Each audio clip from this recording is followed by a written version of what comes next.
اقبال کے مشہور زمانہ شعر سے آغاز کرتا ہوں. سلطانی جمہور کا آتا ہے زمانہ، جو نقش کہن تم کو نظر آئے مٹا دو. جناب ڈیپٹی چیئرمین صاحب، 1989 کے سال میں 1989 میں سپریم کورٹ نے جاوید ہاشمی کے کیس میں اس بات کی تشریح کی تھی کہ ہمارے آئین میں جو لفظ الیکشن کا لفظ استعمال ہوا ہے اس کا مطلب کیا ہوتا ہے، اور وہ یہ تشریح تھی کہ وہ محض الیکشن ڈے نہیں ہوتا، وہ محض ووٹ کاسٹنگ نہیں ہوتی، وہ محض گنتی اور نتائج کا مکمل ہونا نہیں ہوتا، وہ ایک پورا پروسیس ہوتا ہے. جناب چیئرمین صاحب، اس میں بہت سے مراحل ہوتے ہیں، بہت سے لنکس، بہت سی کڑیاں ہیں.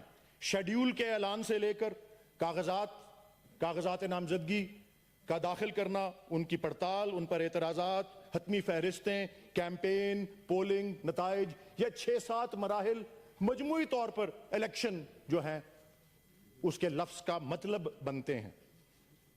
ان تمام مراحل کے دوران جس طرح سینیٹر علی ظفر صاحب بیان کر چکے ہیں، جو کچھ ہوتا رہا، کاغذات کے پھاڑنے اور چھیننے کے حوالے سے، تجویز اور تائید کنندہ کو اغوا کرنے کے حوالے سے، کیمپین کے دوران چھاپے، ایک سب سے مقبول جماعت کا انتخابی نشان اس سے چھین لینا، 8 فروری، 9 فروری، 10 فروری اور آج تک کا عمل مجھے افسوس سے کہنا پڑتا ہے، اور قابل مذمت یہ بات ہے کہ اسی تسلسل کا اجرا رہا ہے. سارے کا سارا الیکشن پروسیس جو ہے وہ ٹینٹڈ رہا. سیکیورٹی کے لبادے میں cellular mobile service, internet service, mobile internet service بند کرنا، دنیا بھر میں اس کی مذمت ہوئی ہے. ہم کہتے ہیں ہمیں انویسٹمنٹ چاہیے، ہمیں بزنس چاہیے، ہمیں معیشت کی ترقی چاہیے، ہم نے پروموٹ کرنا ہے اپنے ملک کو.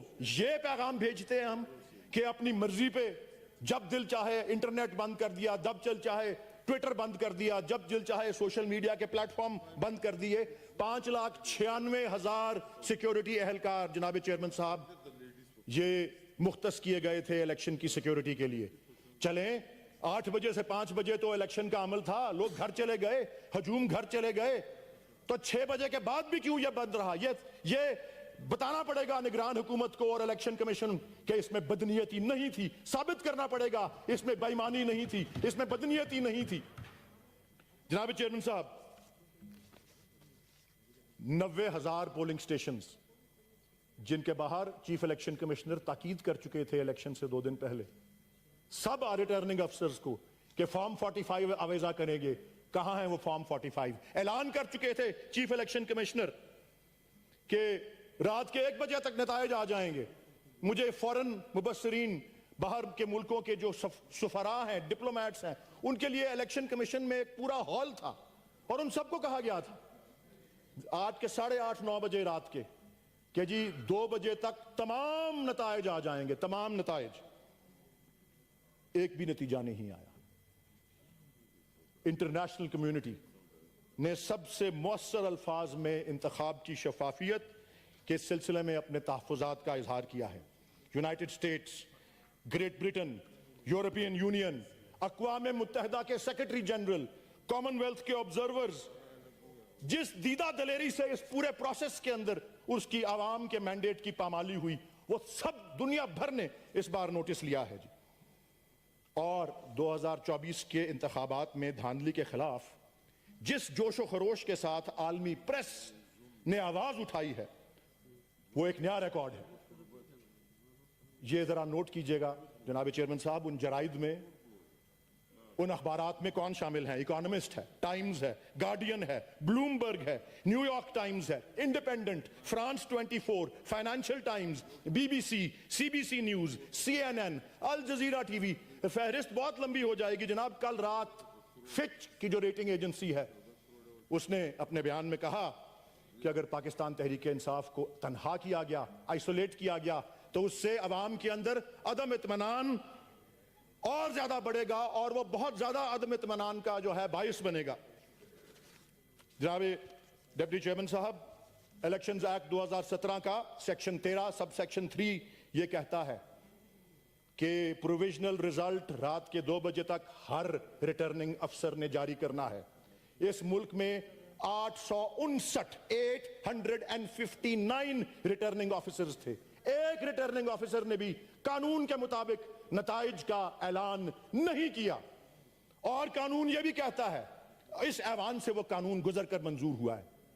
یہ توہین پارلیمنٹ کے مترادف ہے. قانون کی پامالی اور اس کی خلاف ورزی تو اپنی جگہ ہے. ہم گھر چلے جائیں, اگر ہم قانون بناتے ہیں اس پہ عمل نہیں ہوتا, پھر آگے لکھا ہے کہ اگلے دن صبح 10 بجے تک آپ نتائج شائع کر دیں. وہ بھی نہیں اعلان ہوا. 3-4 دن بعد جو ہیں وہ نتائج جو ہیں وہ آ رہے ہیں. ایک چھوٹا سا فریکشن جو تھا نتائج کا وہ صبح 10 بجے تک آیا.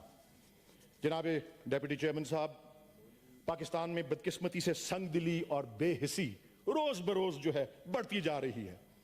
عوام کے مینڈیٹ کی پامالی, اس پر جو کھلی واردات ہوئی ہے, جس پر پاکستان کے اندر اور پاکستان کے باہر دنیا بھر میں احتجاج ہو رہا ہے ایک طرف, اور دوسری طرف چیف الیکشن کمشنر نے میڈیا کو بریفنگ تک دینے کی زحمت نہیں کی.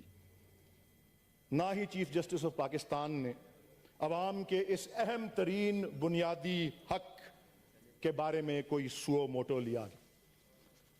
کہا جاتا ہے کہ ہمیں یونیفائیڈ گورنمنٹ بنانی چاہیے. ان حالات میں کہا جاتا ہے کہ افراتفری اور تقسیم کو ہمیں گریز کریں, اس سے ملک کو استحکام چاہیے. میں بھی مانتا ہوں ملک کو امن چاہیے, ملک کو خوشحالی چاہیے.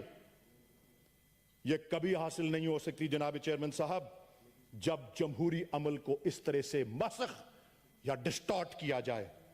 حبیب جالب نے خوب کہا تھا, ظلم رہے اور امن بھی ہو, کیا ممکن ہے تم ہی کہو.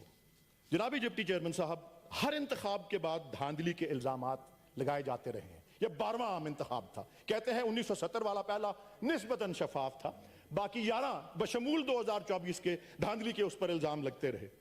مگر کسی چیف الیکشن کمشنر, کسی نگران حکومت کو آئین اور قانون کے مطابق سزا ابھی تک نہیں دی گئی. احتساب کا خوف اور قانون کا ڈر ہی ختم ہو چکا ہے. الیکشن سے ایک دن پہلے ہمارے نگران وزیر اعظم ایک بیرون ملک خبر رساں ایجنسی کو کہتے ہیں کہ میں گارنٹی نہیں کر سکتا کہ فیئر اینڈ فری الیکشن ہوگے. پھر 4 دن بعد پریس کانفرنس کرتے ہیں اور کہتے ہیں کہ عوام نے رزلٹ کو ایکسپٹ کر لیا ہے and they have moved on. تمام جرائد نے, تمام تجزیہ نگاروں نے, مبصرین نے کہا ہے کہ کس جنت کے اندر رہ رہے ہیں ہمارے نگران وزیر اعظم. کیا ان کا پیمانہ ہے فری اور فیئر الیکشن کا؟